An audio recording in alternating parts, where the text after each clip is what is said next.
Hello everyone, कैसे हैं आप सब।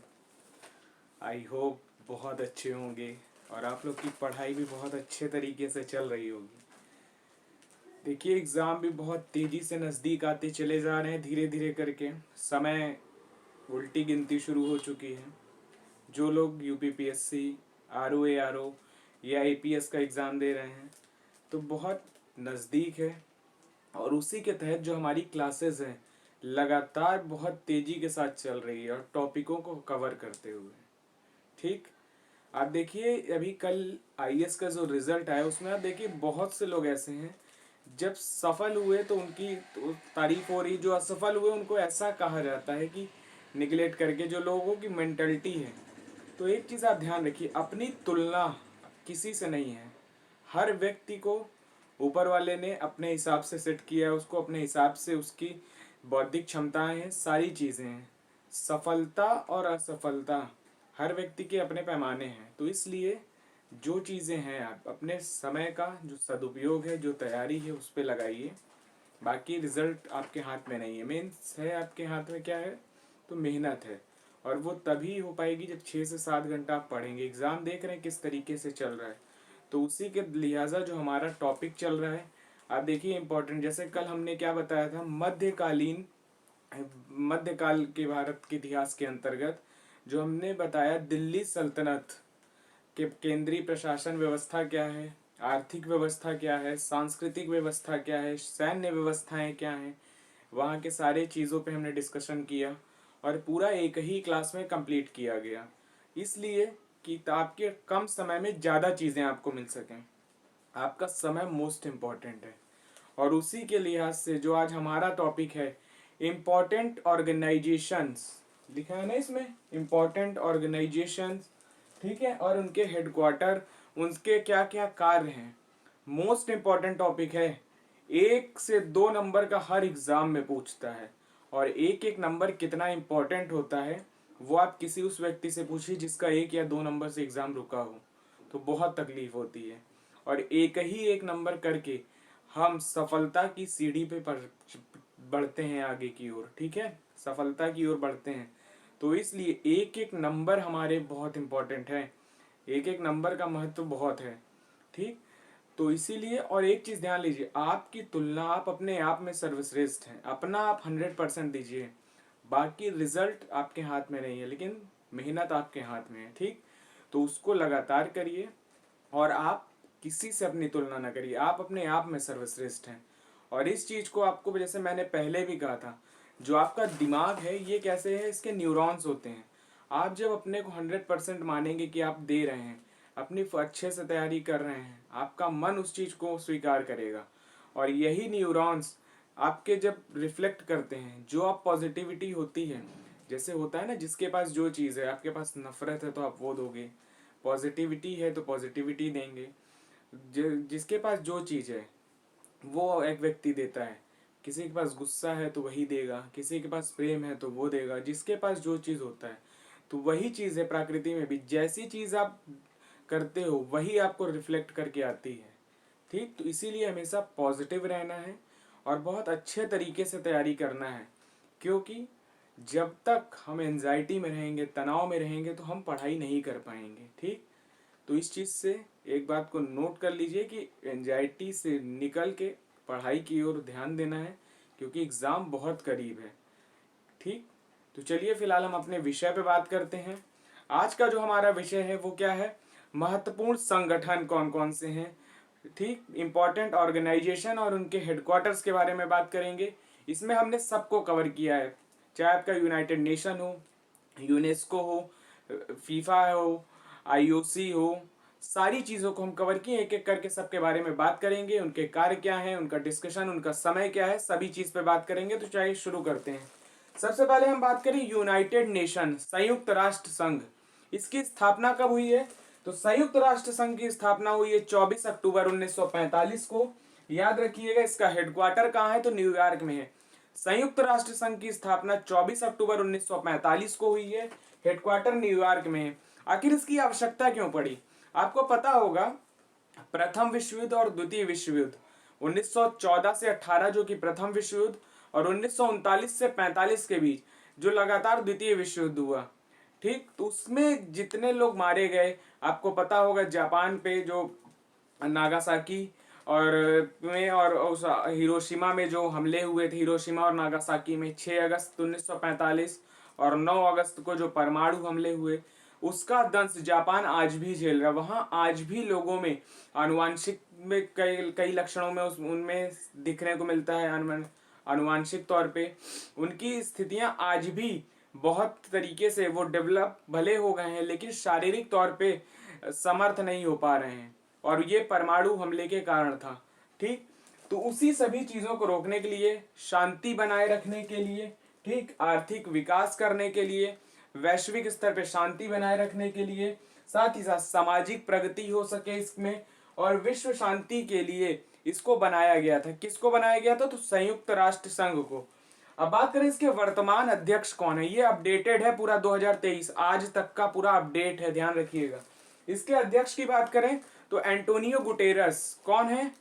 तो एंटोनियो गुटेरस है, याद रखिएगा, संयुक्त राष्ट्र संघ के अध्यक्ष। इसके कार्य आपने समझ लिए। स्थापना कब हुई थी? 24 अक्टूबर 1945 को। नेक्स्ट बात करें यूनेस्को की, ठीक। यूनेस्को, इसकी स्थापना कब हुई है? तो 16 नवंबर 1945 को। कब हुई है? 16 नवंबर 1945 को। इसका फुल फॉर्म क्या है? United Nation Education Scientific and Cultural Organization. फिर से नाम इसका फुल फॉर्म सुनिएगा, United Nation Education Cultural Scientific and Cultural Organization. फिर से सुनिए, United Nation Education Scientific and Cultural Organization. 16 नवंबर 1945 को गठन हुआ इसका। हेडक्वार्टर इसका क्या कहाँ है? तो फ्रांस की राजधानी पेरिस में है। संयुक्त राष्ट्र संघ का कहाँ था? तो वो आपका न्यूयॉर्क में था। ये कहाँ है? तो पेरिस में है। अध्यक्ष की बात करें कौन है वर्तमान में? तो आंद्रे अजोले इसके अध्यक्ष हैं। किसके? यूनेस्को के अध्यक्ष हैं आंद्रे अजोले। अब इसका कार्य क्या है? शिक्षा, विज्ञान के क्षेत्र में, शिक्षा के क्षेत्र में, सामाजिक एक्टिविटीज के तौर पे, संस्कृति और संचार को बढ़ावा देना है। आपको भी पता होगा यूनेस्को की जो साइट डिक्लेयर की जाती है, अभी सबमिट हुई थी 42वीं, उसमें क्या हुआ था? तो हमने उसकी क्लास ली है, अगर आपने नहीं देखा हो तो एक बार देखिएगा जरूर। फिलहाल मैं बता दूं आपका, देखिए जो अभी हाल ही में होयसल मंदिरों को यूनेस्को का दर्जा मिला है, होयसल मंदिर। उसके साथ ही बात करें, ये 42वां है। 41वें पे बात करें तो शांति निकेतन बंगाल का, उसको है। 40वें पे बात करें तो धौलावीरा गुजरात, उसको मिला हुआ है, ध्यान रखिएगा। अब बात करें सबसे पहला यूनेस्को साइट कौन सा था भारत में? तो अजंता, एलोरा और ताजमहल 1983 में। थोड़ा सा ध्यान रखिएगा, पूछ सकता है कि भारत में पहली यूनेस्को साइट कौन सी थी। तो याद रखिएगा, अजंता, एलोरा और ताजमहल, वर्ष 1983 में इनको दर्जा मिला है। अभी लेटेस्ट कौन सा है? तो होयसल के मंदिर काकतीय वंश के समय में बने थे, तो ध्यान रखिएगा इस चीज को, ठीक। और इसकी क्लास हमने कराई है, यदि आपने नहीं देखा हो तो एक बार सर्च जरूर करिएगा, ठीक। होयसल मंदिर करके या 42वीं समिट डाल के यूनेस्को की RNVIS एकेडमी डालिएगा तो आपको खुल के आ जाएगी वीडियो, ठीक। तो चलिए अब हम बात करें इस नेक्स्ट जो आपकी संस्था है, वर्ल्ड बैंक, विश्व बैंक जिसको कहते हैं। इसकी स्थापना 1944 में हुई। वर्ल्ड बैंक के अंतर्गत 4 संस्थाएं और काम करती हैं, वर्ल्ड बैंक के अंतर्गत हैं। उनका नाम ध्यान रख लीजिए, IBRD है, IFC, IDA, ICSDIC और मीगा है, ध्यान रखिएगा, ठीक। इसका हेडक्वार्टर वाशिंगटन DC में है। और इसके जो अध्यक्ष हैं कौन है? अजय पाल बंगा। कौन है? अजय पाल सिंह बंगा, ध्यान रखिएगा, अजय पाल सिंह बंगा जो है विश्व बैंक के वर्तमान अध्यक्ष हैं। अब इनके कार्य की बात कर लें, जो IBRD है, इसकी गठन जो हुआ था, सबसे पहली जो इसकी संस्था है उसका 1944 में। इसका क्या काम है? तो मध्यम देश, जो मिडिल देश हैं, उनको ऋण प्रदान करना, गारंटी देना और उनकी लिए सेवा करना, उनको एक तरह से मुख्य धारा में जोड़ने का प्रयास करना, IBRD संस्था। अगली है विश्व बैंक की IFC, ठीक। इसका इंडियन फाइनेंस कॉर्पोरेशन 1956 में बनी है, IFC। इसका क्या कार्य है? वित्तीय संस्थाएं जो हैं उनको रोजगार सृजन करने के लिए ऋण देना, इक्विटी देना, ग्रांट देना, इनके पर्यावरण प्रदर्शन में सुधार करने के उद्देश्य से है, ठीक। अगली है IDA, 1960 में आई थी। इसका क्या कार्य है, ये भी वर्ल्ड बैंक के अंतर्गत है, ये पांचों जो है वर्ल्ड बैंक के अंतर्गत है। 1960 में आई थी आईडीए। इसका कार्य है दुनिया के सबसे गरीब देशों की मदद करना और उन्हें मुख्य धारा से जोड़ने का प्रयास करना। ठीक, नेक्स्ट है ICSIDC। ठीक है, इसका क्या नाम है, कब आई थी ये, तो 1966 में आई। इनका कार्य है निवेशकों को बढ़ाने के लिए और जो निवेशकों के मध्य जो विवाद होते हैं उनमें मध्यस्थता करना, उनको डर है जिस चीज का उस चीजों से निजात दिलाना, उनके विवादों को सुलझाने के उद्देश्य से आई है क्या, ICSIDC। याद रखिएगा कब आई थी, तो 1966 में। नेक्स्ट है मीगा, ये कब आई है, 1988 में। विकासशील देशों को रोजगार सृजन हेतु उनको ऋण देना, सार्वजनिक और निजी क्षेत्रों में उनकी हिस्सेदारी को बढ़ाने के लिए तथा उनके जोखिम को कम करने का प्रयास करना, तो ध्यान रखिएगा। ठीक है, अगला है आपका IMF। वर्ल्ड बैंक और IMF में थोड़ा सा अंतर समझ लीजिए। वर्ल्ड बैंक क्या करता है, कोई नई परियोजना आपको शुरू करनी है उसके लिए ऋण देता है, आपको कोई आपको कार्य नए करने हैं उसके लिए ऋण देता है। और जो IMF होता है, जैसे कोई देश, जैसे अभी आपको पता होगा श्रीलंका की बहुत बुरी स्थिति हो गई थी, जब कोई देश एक तरह से अपने आप को दिवालिया साबित कर दे, मतलब उसके पास ऐसा हो कि खाने तक की पूंजी की व्यवस्था ना हो, तो ये सब कंडीशन में IMF अपनी शर्तों के आधार पे, जो ब्रेटन वुड है उसी के आधार पे, वो एक सम्मेलन था ब्रेटन वुड, याद रखिएगा। ठीक, तो ये इसी में आ गया इसलिए मैंने बता दिया।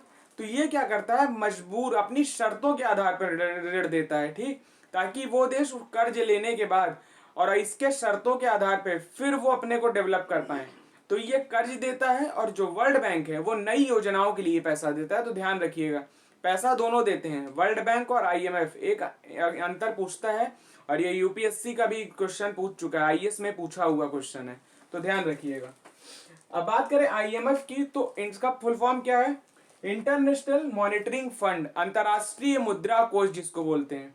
ध्यान रखिएगा, हेडक्वार्टर इसका कहाँ है, तो वाशिंगटन DC अमेरिका में पड़ता है। बात करें इसकी जो स्थापना कब हुई, तो 27 दिसंबर 1945 को। कब हुई थी, 27 दिसंबर 1945 को।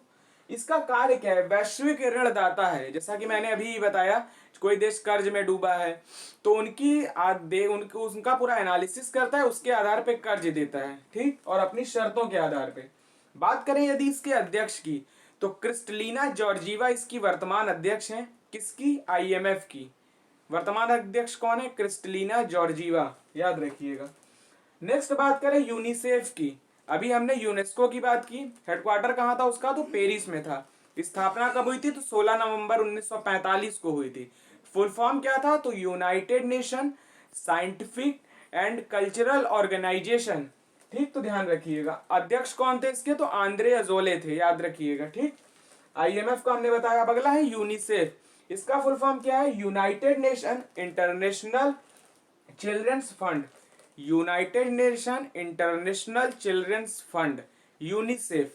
इसका हेडक्वार्टर कहाँ है, तो न्यूयॉर्क में है। ठीक, अब इसकी स्थापना हुई थी 11 दिसंबर 1946 को। कब हुई थी, 11 दिसंबर 1946 को। बात करें इसके अध्यक्ष की, तो एन वेन मेन है। क्या नाम है इनका, फिर से सुनिएगा, एन वेन मेन इसके अध्यक्ष हैं। और इनका कार्य क्या है, बच्चों को जागरूक करना, मानव तस्करी को रोकना, बच्चों की ह्यूमन ट्रैफिकिंग जो होती है उस पर रोकथाम करना, साथ ही साथ बच्चों को भोजन, शिक्षा, स्वास्थ्य के प्रति जागरूक करना और बच्चों की जो मानसिक स्थिति है उसको बेहतर करने का प्रयास करना। तो ये यूनिसेफ के कार्य हैं, ध्यान रखिएगा इस चीज को। ठीक, और इसकी स्थापना हुई थी 11 दिसंबर 1946 को। ठीक, इसके अध्यक्ष कौन है, तो इसके अध्यक्ष की बात करें तो एन वेन मेन है, याद रखिएगा। ठीक, अगला बात करें इसरो की। इसरो, जैसा कि आपको पता होगा, अभी हमारा जो चंद्रयान 3 है वो लॉन्च हुआ, उसके साथ ही आदित्य L1 को लॉन्च किया जो कि 1 सितंबर को भी गया है। तो वो सारी चीज अभी देखिए, कल ही उसने जो सूर्य की तस्वीरें भेजी हैं, यदि आपने नहीं देखी हो तो आप देखिएगा जरूर। बहुत अच्छे तरीके से सूर्य की फोटो क्लिक करके उसने भेजा है। तो देखिए इसरो के ये सब कार्य हैं। इसरो की फुल फॉर्म क्या है, Indian Space Research Organisation. ISRO का फुल फॉर्म क्या है, इंडियन स्पेस रिसर्च ऑर्गेनाइजेशन। ठीक, स्थापना इसकी हुई है 15 अगस्त 1969 को। 1969 वही दौर है जब हमारे यहाँ 14 बैंकों का राष्ट्रीयकरण हुआ था। आपको पता है आरबीआई के द्वारा 14 बैंकों का राष्ट्रीयकरण किया गया था। तो ध्यान रखिएगा 1969 में ही हुआ था। ठीक, तो ये इसरो की स्थापना 1969 में हुई। हेडक्वार्टर इसका बैंगलोर में है, कर्नाटक के बैंगलोर में। अध्यक्ष की बात करें तो एस सोमनाथ इसके वर्तमान अध्यक्ष हैं। कौन है? एस सोमनाथ। इनका कार्य क्या है? तो इनका कार्य भारत के लिए तकनीकी उपलब्ध कराने, साथ ही उपग्रहों भू प्रचालनों करना तथा साथ ही साथ उपलब्ध कराना, तथा इनका जो उद्देश्य है उपग्रहों के माध्यम से जो टेक्नोलॉजी है उनको व्यवस्थित करने का प्रयास करना और उसको सुधार करना। ठीक, तो ध्यान रखिएगा। अगला है डीआरडीओ। डीआरडीओ का फुल फॉर्म क्या है? Defence Research Development Organisation. Defence Research Development Organisation, जिसको डीआरडीओ कहते हैं। इसकी स्थापना कब हुई थी? तो 1958 में हुई थी। यदि हम बात करें, इसका हेडक्वार्टर है नई दिल्ली में। ठीक, तो ध्यान रखिएगा। बात करें इसके अध्यक्ष की तो डॉक्टर सुमीर वी कामत है इसके अध्यक्ष। डॉक्टर समीर वी कामत, याद रखिएगा इसके अध्यक्ष कौन है? डीआरडीओ के डॉक्टर समीर वी कामत। इसरो के कौन है? मैंने बताया था एस सोमनाथ हैं। संयुक्त राष्ट्र संघ के कौन थे? Antonio Guterres. यूनेस्को के कौन है आपके? Andre Azoulay. तो ध्यान रखिएगा, रिवीजन करते चलिएगा तभी समझ में आएगा। ठीक, तो देखिए डीआरडीओ के हमने बताया अध्यक्ष कौन है? तो डॉक्टर समीर वी कामत हैं। इनका कार्य क्या है? जो हमारी रक्षा सेनाएं हैं, जो सेनाएं हैं उनको रक्षा के लिए जो उपकरण है वो मुहैया कराना, सेंसर मुहैया कराना, नई नई तकनीकी उपलब्ध कराने के उद्देश्य से इसकी स्थापना हुई है। तो ध्यान रखिएगा। ठीक, अगला हम बात करें तो आरबीआई 1 अप्रैल 1935 को आया था। ठीक, तो स्थापना थी इसकी। हेडक्वार्टर इसका मुंबई में है, मुंबई में है। और इसके वर्तमान अध्यक्ष की बात करें या वर्तमान गवर्नर की बात करें आरबीआई के, तो शक्तिकांत दास है, जो कि 25वें गवर्नर हैं। कभी कभी पूछता है आरबीआई की स्थापना किसकी सिफारिश पे हुई थी? तो याद रखिएगा हिंटल यंग कमीशन, हिंटल यंग समिति की सिफारिश के आधार पर आरबीआई की स्थापना हुई थी। ठीक, तो याद रखिएगा, एडिशनल फैक्ट है, आ गया तो मैंने बता दिया आपको। ठीक, अगला है हम बात करें यदि फीफा की। फीफा का फुल फॉर्म क्या है? Federation international football association. ये फुटबॉल प्रतियोगिता कराते हैं। ठीक, साथ ही बात करें तो इसकी स्थापना हुई थी 21 मई 1904 को। 21 मई 1904 को। बात करें इसका हेडक्वार्टर कहाँ है? तो ज्यूरिक में। ज्यूरिक कहाँ है? तो वो स्विट्जरलैंड में है, ध्यान रखिएगा। इसके अध्यक्ष की बात करें तो इसकी अध्यक्ष है जियानी इन्फेंटो। जियानी इन्फेंटो, याद रखिएगा, जियानी इन्फेंटो इसके अध्यक्ष हैं। ठीक, नेक्स्ट बात करें आईसीसी की। ठीक, तो इसका फुल फॉर्म, इसका स्थापना कहाँ हुई थी? तो 15 जून 1909 को हुई थी। ठीक, हेडक्वार्टर कहाँ है इसका? तो यूएई में है। ठीक, बात करें इसका अगर इसके चेयरमैन कौन है? तो ग्रेग बार्कले हैं। इसके चेयरमैन आईसीसी के कौन है? तो ग्रेग बार्कले हैं। ठीक, इसके सीईओ की बात करें तो जियोक, नाम याद रखिएगा, जियोक ऑर्लडीज है। जियोक ऑर्लडीज, नाम थोड़ा सा फिर से सुनिएगा, जियोक ऑर्लडीज हैं। और इसके अध्यक्ष कौन थे? तो ग्रेग बार्कले हैं। कौन है अध्यक्ष? Greg Barclay. ठीक, नेक्स्ट यदि हम बात करें तो आईएसए इंटरनेशनल सोलर अलायंस, आपको पता होगा इसमें भारत की पहल हुई थी। अंतरराष्ट्रीय सौर गठबंधन जिसको कहते हैं, भारत के द्वारा वर्ष 2016 में इसकी पहल की गई थी आदरणीय प्रधानमंत्री नरेंद्र मोदी जी के द्वारा। ठीक, और फ्रांस के राष्ट्रपति इमैनुअल मैक्रोन के द्वारा इसकी पहल की गई थी वर्ष 2016 में। इसका जो हेडक्वार्टर है वो कहाँ है? तो गुरुग्राम में है। जो हमारा गुड़गांव है उसका नाम गुरुग्राम कर दिया गया, तो गुरुग्राम में है। इसमें टोटल 120 देश शामिल हैं, याद रखिएगा। साथ ही इसका उद्देश्य क्या है? स्वच्छ ऊर्जा उत्पन्न करना, स्वच्छ पर्यावरण तथा सार्वजनिक परिवहन और जलवायु के समर्थन हेतु एक मंच विकसित करना, कि हमारी पर्यावरण को सुरक्षा करने के लिए स्वच्छ ऊर्जा को बढ़ावा देना, यही एक, इस उद्देश्य से सबको एक मंच पे लाने का प्रयास करना। तो ध्यान रखिएगा इस चीज को।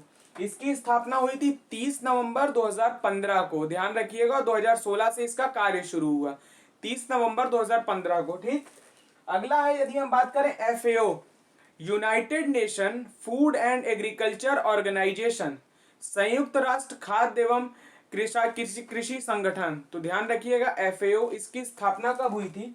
तो इसकी स्थापना हुई है आपकी 26 अक्टूबर 1945 को। FAO की स्थापना 26 अक्टूबर 1945 को हुई है। ठीक, बात करें इसका हेडक्वार्टर तो क्यूबेक कनाडा में पड़ता है। कहाँ? क्यूबेक कनाडा में।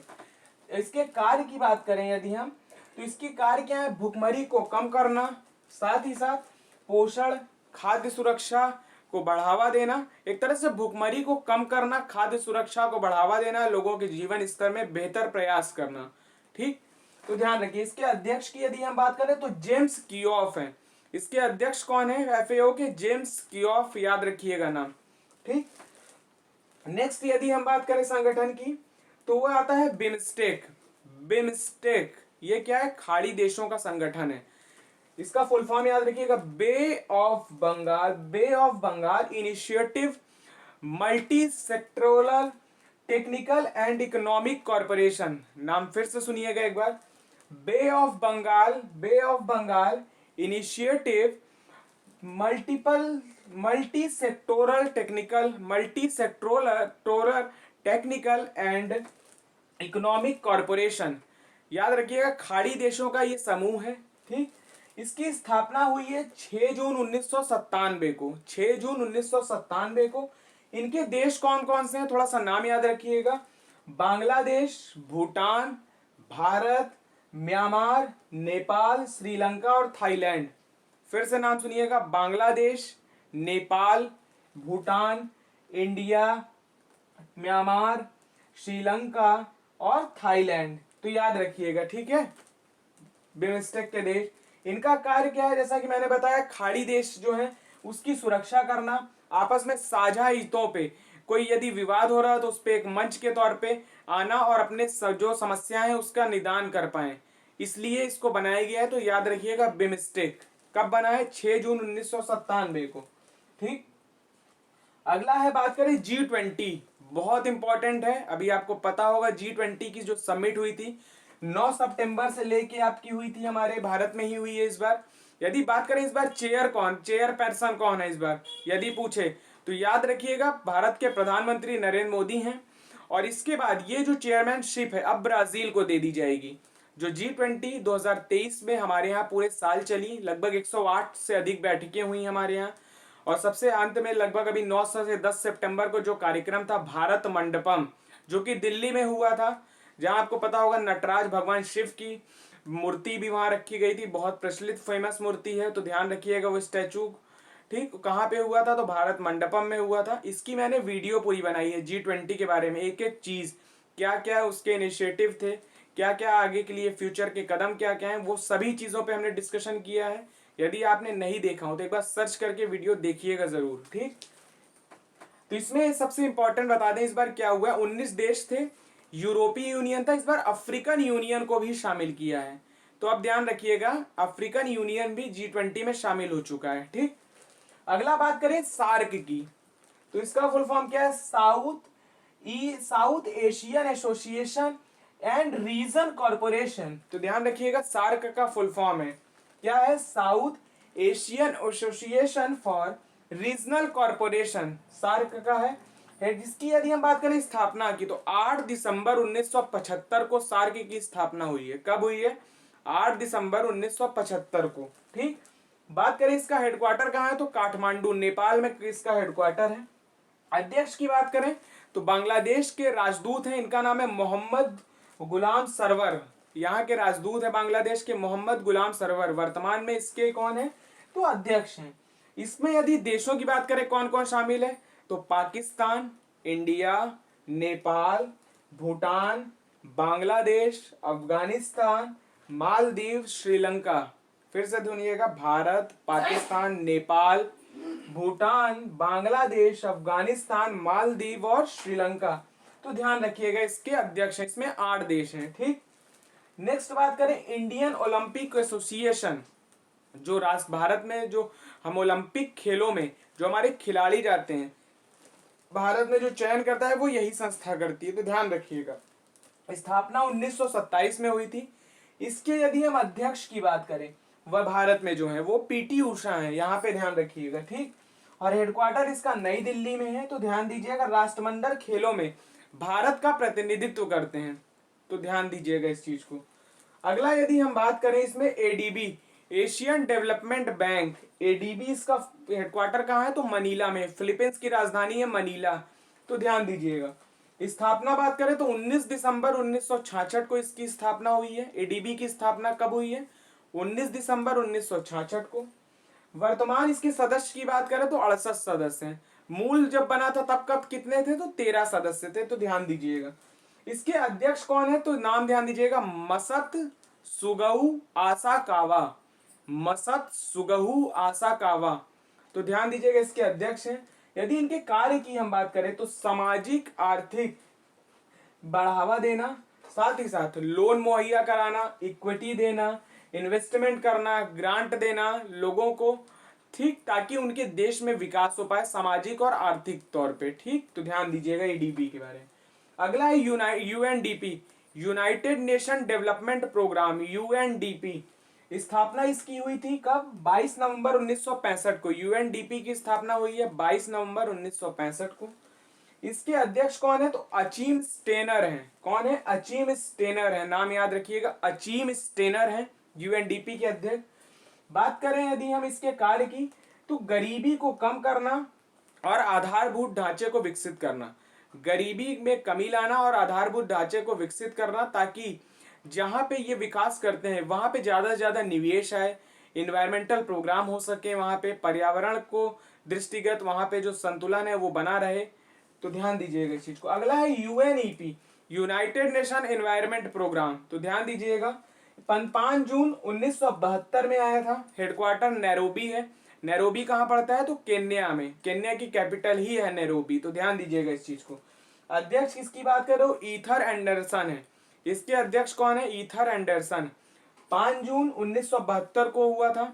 आपको पता होगा स्टॉकहोम सम्मेलन हुआ था, याद है कुछ।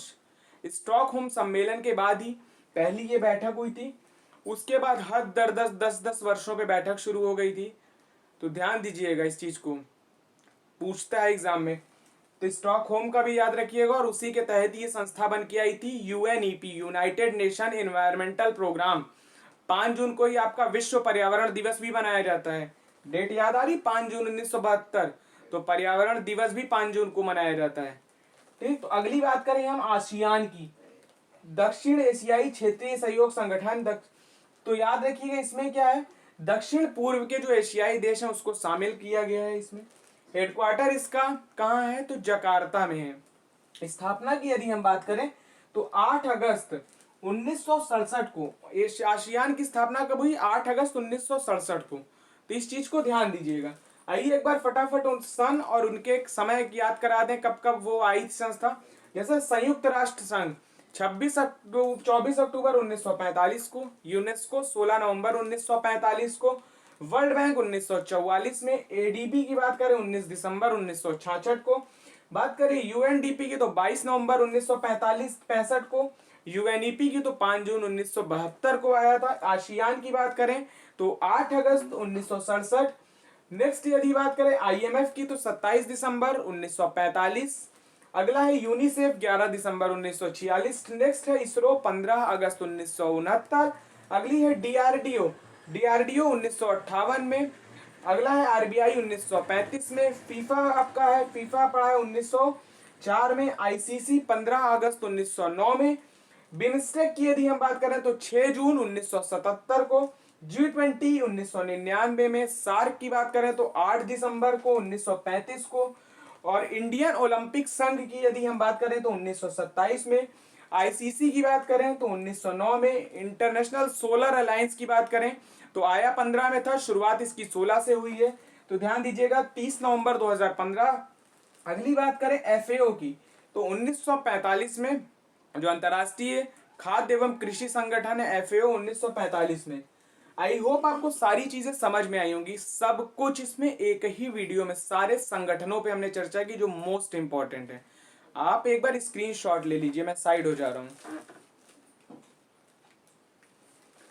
आई होप आपने स्क्रीनशॉट ले लिया होगा। तो आप देखिए एक ही क्लास में सारे संगठन हमने UNESCO, United nation, UNICEF, IMF, जितने इंपॉर्टेंट हैं, आप एक बार प्रीवियस ईयर किताब उठा के देखिएगा, 1 से 2 क्वेश्चन इसमें आता जरूर है। ठीक, तो इसी तरह वीडियो पे आप बने रहिए, आपको बहुत ही इंपॉर्टेंट कंटेंट दिए जाएंगे और ये आपके एग्जाम की दृष्टि से मोस्ट इंपॉर्टेंट है। जैसा कि कल हमने मध्यकाल दिया, आप देखिए हम कोई चीज ऐसी नहीं कर रहे, आपका करंट भी लेके चल रहे हैं, आपका सब्जेक्टिव भी लेके चल रहे हैं। हमने मॉडर्न हिस्ट्री को इतने अच्छे तरीके से सारे टॉपिकों को कवर किया है। आप देखिए, अब जैसे मध्यकाल चल रहा, तो किसी दिन मध्यकाल और किसी दिन करंट अफेयर दोनों का मिक्स रहेगा, ताकि आपका दोनों चीज कवर होता चले। ठीक, तो इसी तरह चैनल पे बने रहिए। यदि वीडियो पसंद आ रही है तो वीडियो को लाइक करिए, सब्सक्राइब करिए, शेयर करिए। तो अगले वीडियो में आप सबसे फिर मुलाकात होगी एक नए टॉपिक के साथ। तब तक बहुत बहुत शुक्रिया आप सभी का, आभार। जय हिंद, जय भारत, धन्यवाद।